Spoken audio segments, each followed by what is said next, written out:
Hi friends, जय Jagannath. Good morning. एबे होची राति 4टा, जहाँ को आमे ब्रह्म मुहूर्त बोली कही थाउ।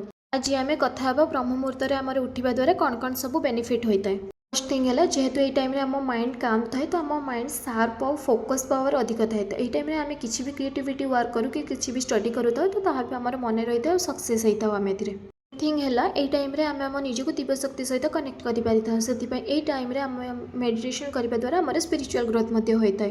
थर्ड थिंग है कि ये टाइम जेहेतु आम कंसंट्रेशन और रिटेंशन पावर बहुत अधिक थाए तो आम बॉडी और माइंड बैलेंस रे थाए और आमर मेमोरी बूस्ट होता है। सकाळु उठी किछि समय एक्सरसाइज करने द्वारा आमर बॉडीर हार्मोन रेगुलेट होता है, डाइजेशन सिस्टम भी इंक्रीज होता है तो बॉडी पूरा दिन एनर्जेटिक फील करे तो फिजिकल हेल्थ भी ग्रोथ होता है।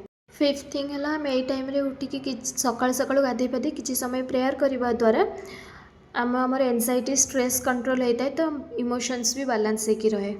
आ यही टाइम रे किछि समय बाहर रहिले नेचुरल फ्रेश हेयर हमको मिलता है, जहाँद्वारा कि आम नेचर सहित भी निजको कनेक्ट कर पारि था और नेचुरली हमको फ्रेश हेयर मिले।